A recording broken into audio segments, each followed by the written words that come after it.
നമസ്കാരം. ഒരു ദുഃഖമോ ദുരന്തമോ ഒക്കെ ഉണ്ടായാൽ അവിടെ ചെന്ന് ഓൺലൈൻ മാപ്രകൾ നടത്തുന്ന അനാവശ്യ ഇടപെടലുകളും കാണിക്കുന്ന വിവേകമില്ലായ്മയും ഇതിനു മുമ്പും എൻ്റെ വീഡിയോയ്ക്ക് വിഷയമായിട്ടുണ്ട്. പക്ഷേ ഇന്നലെ വളരെ കഷ്ടം തോന്നിയ ഒരു സംഭവം എൻ്റെ ശ്രദ്ധയിൽപ്പെട്ടു. നമുക്കറിയാം, കലാഭവൻ നവാസ് എന്ന കലാകാരൻ ഏതാനും മാസങ്ങൾക്ക് മുമ്പാണ് മരണപ്പെട്ടത്. അദ്ദേഹം പ്രകമ്പനം എന്ന ചിത്രത്തിൻ്റെ ഷൂട്ടിങ്ങിനോടനുബന്ധിച്ച് ഒരു ഹോട്ടലിൽ താമസിക്കവെയാണ് അപ്രതീക്ഷിതമായാണ് അദ്ദേഹത്തിന് മരണം സംഭവിച്ചത്.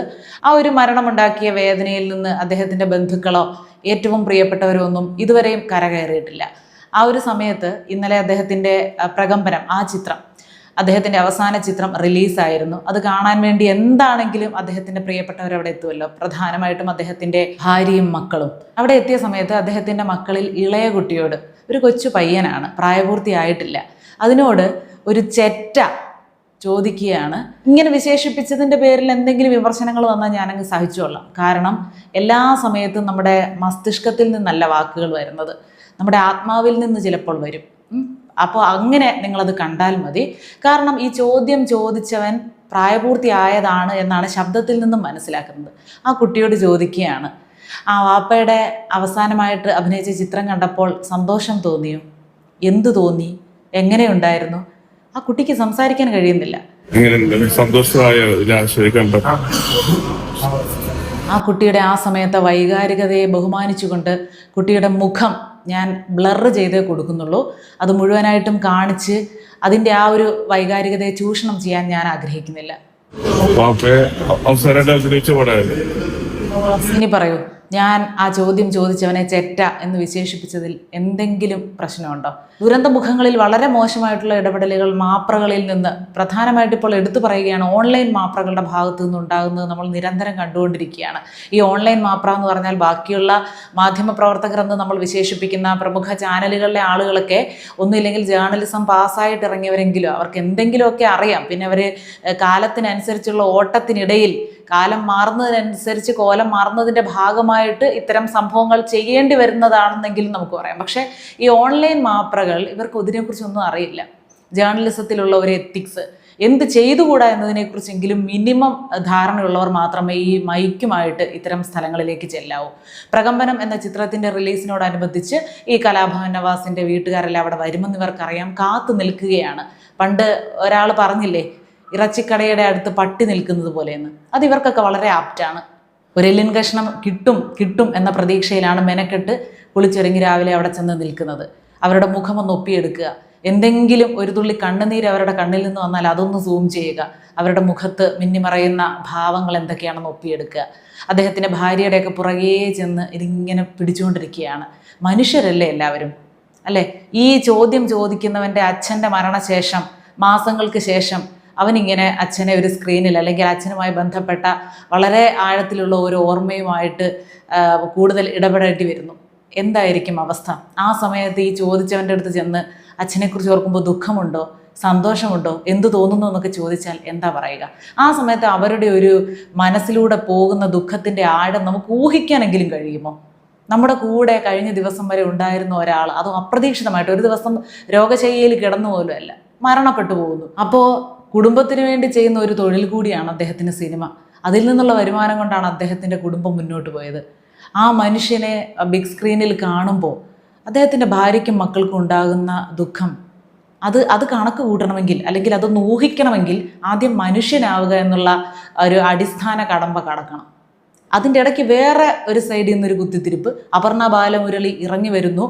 കലാഭവൻ നവാസിൻ്റെ ഭാര്യയെ കണ്ടിട്ട് മൈൻഡ് ചെയ്തില്ല. അവൾക്ക് എന്തൊരു ജാടയാണ്, അഹങ്കാരമാണ്. അവരിറങ്ങി വന്നിട്ട് ഇവരെ കണ്ടതുപോലുമില്ല. അവർ മറ്റാരെയോ തിരയുന്നു, നടന്നു പോകുന്നു. നിങ്ങൾക്ക് വേറൊന്നും ഇല്ലേ എന്നാണ്. അതായത് വിഷയങ്ങൾക്ക് ദാരിദ്ര്യമാണോ? അങ്ങനെ ചിന്തിക്കേ വേണ്ട. ഒരുപാട് വിഷയങ്ങളുണ്ട്. മാനുഷിക മൂല്യങ്ങളെക്കുറിച്ച് ചിന്തിക്കൂ. ഇപ്പം എന്താ നടന്നുകൊണ്ടിരിക്കുന്നതെന്ന് ചുറ്റുമൊന്ന് നോക്കൂ. ഒരുപാട് വിഷയങ്ങൾ നിങ്ങൾക്ക് സംസാരിക്കാൻ കിട്ടും. പക്ഷെ മനുഷ്യരുടെ തികച്ചും വ്യക്തിപരമായിട്ടുള്ള, തികച്ചും സ്വകാര്യമായിട്ട് അവർ ഒരു റൂമിലിരുന്ന് കരഞ്ഞോ ചിരിച്ചോ നാണിച്ചോ അല്ലെങ്കിൽ ദേഷ്യപ്പെട്ടോ തീർക്കുന്ന വികാരങ്ങളില്ലേ, അത്തരം വികാരങ്ങളിലേക്ക് ക്യാമറയും കൊണ്ട് ചെല്ലരുത്.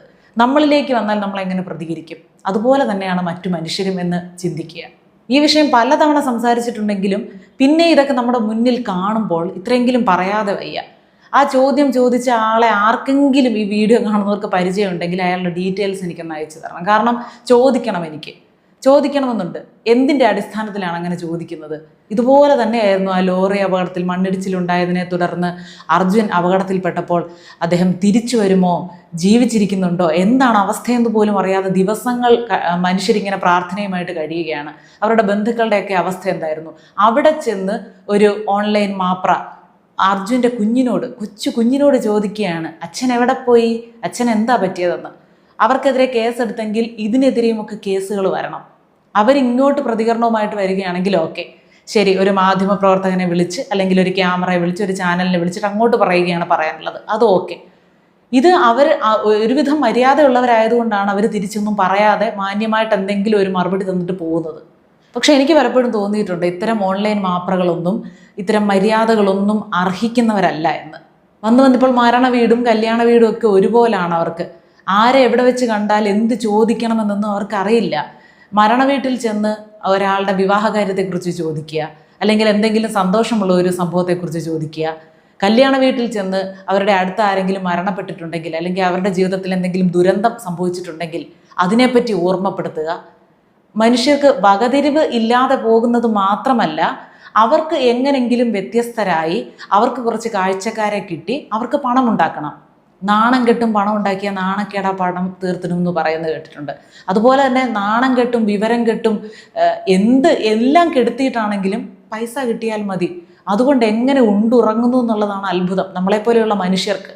കഴിഞ്ഞ ദിവസം ഒരു വ്യവസായി സ്വയം വെടിവെച്ച് മരിച്ചു. അതിനെക്കുറിച്ച് മിനിറ്റുകൾ കഴിഞ്ഞപ്പോഴേ എന്തൊക്കെ വാർത്തകളാണ്, എന്തൊക്കെ ഊഹാപോഹങ്ങളാണ്, അവിടെ എന്താണ് നടന്നത് എന്നതിനെക്കുറിച്ചുള്ള പ്രാഥമിക അന്വേഷണ റിപ്പോർട്ട് പോലും വന്നില്ല. അത് കുറേ വെട്ടിപ്പ് നടത്തി അതുകൊണ്ടാണെന്ന് പറയുന്നു, കുറേ പേര് പറയുന്നു ഇത് ചെയ്യിച്ചതാണ്, കുറേ പേര് പറയുന്നു സ്വയം എങ്ങനെ ചെയ്യാൻ പറ്റും. ഇത്തരം സംഭവങ്ങൾ ഉണ്ടാകുമ്പോൾ അതിനെക്കുറിച്ചുള്ള ഔദ്യോഗിക വിവരങ്ങൾ വരുമ്പോൾ അതിനോട് പ്രതികരിക്കാനുള്ള അവകാശം നമുക്കുണ്ട്. അല്ലാതെ എവിടെയോ നടന്ന ഒരു സംഭവത്തിൻ്റെ കേട്ടുകേൾവിയെ അടിസ്ഥാനമാക്കി ഊഹാപോഹങ്ങൾ സൃഷ്ടിച്ച് മനുഷ്യരെ തെറ്റിദ്ധരിപ്പിക്കുന്നത് നല്ല പ്രവണതയല്ല. അപ്പോൾ ഓൺലൈൻ മാധ്യമ പ്രവർത്തകരോട്, സുഹൃത്തുക്കളോട് ഒറ്റ ഒരു റിക്വസ്റ്റേ ഉള്ളൂ. നിങ്ങൾ വ്യത്യസ്തമായിട്ടുള്ള കാഴ്ചകൾ തേടി പൊയ്ക്കോളൂ, അതൊക്കെ ഒപ്പിയെടുത്തോളൂ, നിങ്ങളുടെ പ്രേക്ഷകരിലേക്ക് എത്തിച്ചുകൊള്ളൂ, പണം ഉണ്ടാക്കിക്കൊള്ളൂ. പക്ഷേ ഇത്തരം വികാരങ്ങളെ മുതലെടുക്കരുത്, ചൂഷണം ചെയ്യരുത്, വിൽക്കരുത്. അത് നിങ്ങൾക്ക് ദഹിക്കില്ല.